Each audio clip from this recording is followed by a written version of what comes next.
भानपुर गांव में मुखिया त्रिलोकनाथ का काफी दबदबा था। गांव के लोग मुखिया त्रिलोकनाथ की काफी इज्जत करते क्योंकि मुखिया जी गांव के लोगों की काफी मदद किया करते। लेकिन मुखिया जितने ही सज्जन व्यक्ति थे उतना ही मुखिया का बेटा रतन गांव के लोगों को परेशान करता, उनकी इज्जत नहीं करता और अपने पिता का नाम खराब कर रहा था। रतन बेटा, सुना है तूने कल रात पीकर गांव के श्यामलाल को पीटा है, क्यों?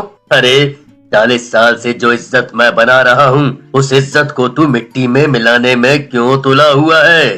इसका मतलब आपसे श्यामलाल ने आकर शिकायत लगाई है कि मैंने उसे मारा है, लेकिन उसने ये नहीं बताया कि वो मेरी गाड़ी के सामने आ गया था। मुझे अच्छे से पता है कि तू गाड़ी कैसे चलाता है। मेरी इज्जत को यूं गांव में नीलाम ना कर। ठीक है, समझ गया मैं। चल भोला, हमें नुक्कड़ पर जाना है। इतना कहकर रतन अपनी गाड़ी स्टार्ट करके अपने दोस्त भोला के साथ निकल जाता है। इधर मुखिया अपने बेटे को समझा कर परेशान था, लेकिन उसकी आदतों में कोई सुधार नहीं था। क्या करूं इस लड़के का? कुछ भी कहता हूं तो एक कान से सुनता है, दूसरे कान से निकाल देता है। भगवान जाने आगे इसका क्या होगा।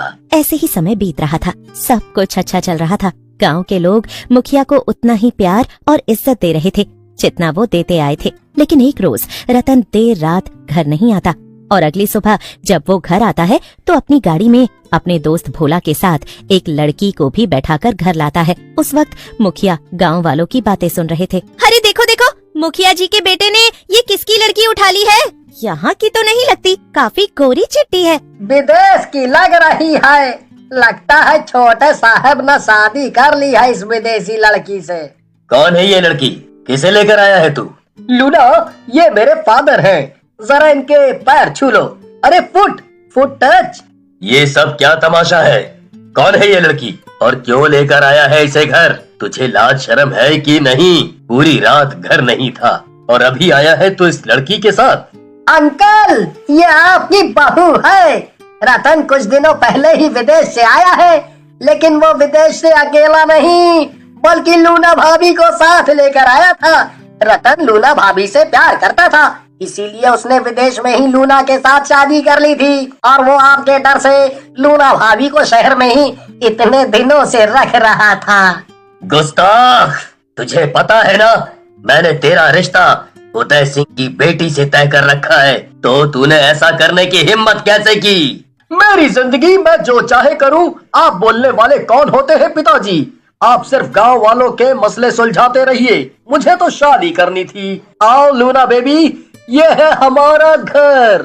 या नाइस हाउस, नाइस बुफेलो। मुखिया अपना सर झुकाए गांव वालों की तरफ देख रहा होता है। गांव वाले भी हैरानी से मुखिया को देख रहे होते हैं। अब पूरे गांव में मुखिया के बेटे के बारे में ही चर्चा होने लगती है। हर कोई मुखिया की तारीफ करता और मुखिया के बेटे रतन की बुराइयां। लेकिन समय के साथ मुखिया उस विदेशी बहू को अपना लेते हैं और करीब 6 महीने बाद ही रतन लूना को मारता पीटता उससे काम करवाता। रतन, जरा ढाबे पर जाकर देखा बेटा, आज रामू नहीं आया है। तो मुझे क्यों भेज रहे हो? आपकी बहू है ना, उसे भेजो। लूना, तुम चंदा के साथ ढाबे पर जाओ।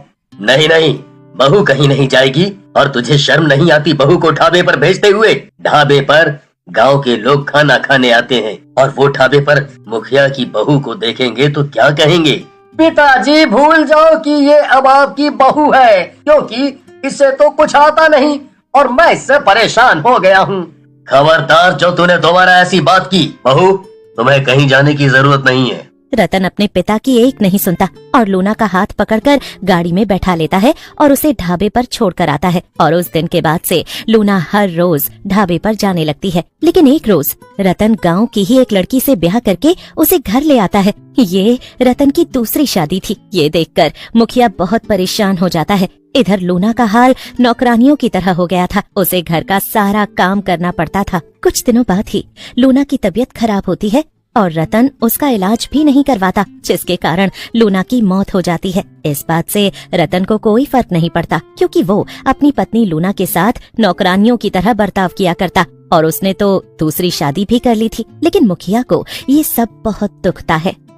अरे उस बेचारी की जान तो इन लोगों की वजह से ही गई है। जब भी मैं ढाबे पर खाना लेने जाती थी तो वो बेचारी खाना बनाती रहती या फिर बर्तन धोती रहती थी। विदेश से आई इतनी सुंदर लड़की को इन लोगों ने नौकरानी बना दिया। भगवान कभी इन लोगों का भला नहीं करेगा। बेचारी बीमार थी तो उसे दवा तक नहीं दिलवाई। मुखिया वहाँ से सर नीचा करके चला जाता है क्योंकि वो कुछ बोलने लायक नहीं रहा था। उसके बेटे ने उसका नाम मिट्टी में मिला दिया था। इधर रतन अपनी दूसरी पत्नी के साथ हंसी खुशी अपना जीवन बिता रहा था और इस बात को करीब 1 साल बीत जाता है और रतन को दूसरी पत्नी से एक बेटा होता है। रतन अब काफी सुधर चुका था। जब से उसका बेटा हुआ था वो अपने परिवार पर भी ध्यान देने लगा था और अपने ढाबे पर भी जाने लगा था और मुखिया भी अब इस बात से खुश था कि उसका बेटा सुधर गया है। लेकिन कुछ दिनों बाद मुखिया को पता चलता है कि गांव में एक औरत ने छोटा सा ढाबा खोला है जो लोगों को स्वादिष्ट खाना खिलाती है। अरे क्या खाना था,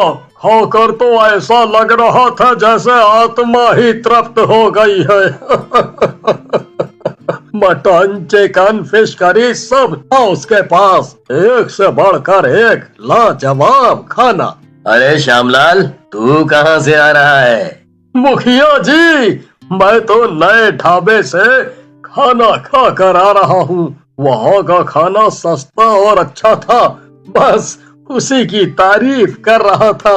उस औरत को गांव में ढाबा खोले हुए करीब 1 महीना ही हुआ था और इस 1 महीने के बाद गांव में मुर्गियां और बकरियां चोरी होने लगती हैं। गांव वाले अब परेशान होकर अपनी परेशानी मुखिया जी के पास लेकर पहुंचते हैं। मुखिया के कहे अनुसार गांव के लोग पहरा देते हैं, लेकिन फिर भी मुर्गियों की और बकरियों की चोरी बंद नहीं हो रही थी। हर कोई हैरान था कि पहरा देने के बावजूद आखिर बकरी और मुर्गी कौन चुरा रहा है। एक रोज उस औरत के ढाबे पर दुलारी पहुंचती है। बहन, जरा 1 प्लेट चिकन बिरयानी लगा दो, मेरी मुर्गी चोरी हो गई है। उसके वियोग में मेरा मन कर रहा है कि मैं चिकन बिरयानी खाऊं। ठीक है बहन, अभी लगा देती हूँ। इतना कहकर वो औरत चिकन बिरयानी उस औरत के सामने परोस देती है। वो औरत टेंशन के मारे 2 प्लेट बिरयानी खा चुकी थी और तीसरी बार फिर से बिरयानी मंगवाती है। लगता है तुम कुछ ज्यादा ही परेशान हो। तुम्हारी तीसरी प्लेट गर्मा गर्म बिरयानी। हाँ, टेंशन के मारे मुझे भूख लग रही है, बस मन कर रहा है खाती जाऊं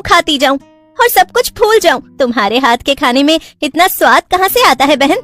ये तो अपने लोगों का प्यार है बस। दुलारी खा ही रही होती है कि तभी उसे उसकी बिरयानी में एक घुंघरू नजर आता है, जिसे उठाकर दुलारी बड़े गौर से उसे अलट पलट कर देखने लगती है। टेंशन के मारे मेरी बिरयानी में मुझे अपनी ही मुर्गी का घुंघरू दिख रहा है। अरे 1 मिनट, ये क्या दिख रहा है मुझे? ये कहीं सच तो नहीं? ये तो मेरी मुर्गी की टांग में पहनाया हुआ घुंघरू ही है। इसका मतलब चोर ये ढाबे वाली औरत है। अब दुलारी बिना पैसे दिए ही वहाँ से सीधा मुखिया के पास पहुँचती है और मुखिया जी को सारी बात कह देती है। अब गांव के लोग मुखिया के साथ उस औरत के ढाबे पर पहुँचते हैं। तब तक उसका ढाबा बंद हो चुका था। गांव वाले उसे शहर जाने वाले रास्ते तक ढूंढ कर आते हैं, लेकिन उस औरत का कहीं अता पता नहीं चलता। लेकिन कुछ देर बाद ही गाँव का एक आदमी मुखिया के कानों में आकर कुछ कहता है और मुखिया तुरंत ही अपने घर की तरफ दौड़ पड़ता है। अरे मुखिया जी को क्या हुआ?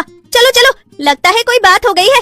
तभी मुखिया जी अपने घर की तरफ भाग रहे हैं। जब मुखिया अपने घर पहुंचता है तो वो देखता है कि वहाँ पर लोगों की भीड़ लगी हुई है और मुखिया का बेटा बेसुध नीचे पड़ा है, जिसकी जान जा चुकी थी। मुखिया अब अपने बेटे को देखकर खूब रोने लगता है। तभी अचानक हंसने की आवाज आती है और सभी डर जाते हैं और देखते ही देखते वहाँ एक चुड़ैल प्रकट होती है। क्या हुआ? अपने बेटे को मरा हुआ देखकर बहुत दुख हो रहा होगा ना? वो दिन याद है जब इसने मुझे तड़पा कर मारा था? मेरी दवाइयों के लिए मुझे पैसे नहीं दिए और मुझे इस घर की नौकरानी बना दिया था। मैं हूँ लूना। गांव के लोग हैरान हो जाते हैं। वो चुड़ैल जोर जोर से हंस रही थी। उसके लंबे लंबे दांत, लाल आंखें और डरावना चेहरा देखकर लोग डरे हुए थे। मुझे इसे मारना था और इससे बदला लेना था। मुझे पूरे 2 साल का वक्त लगा।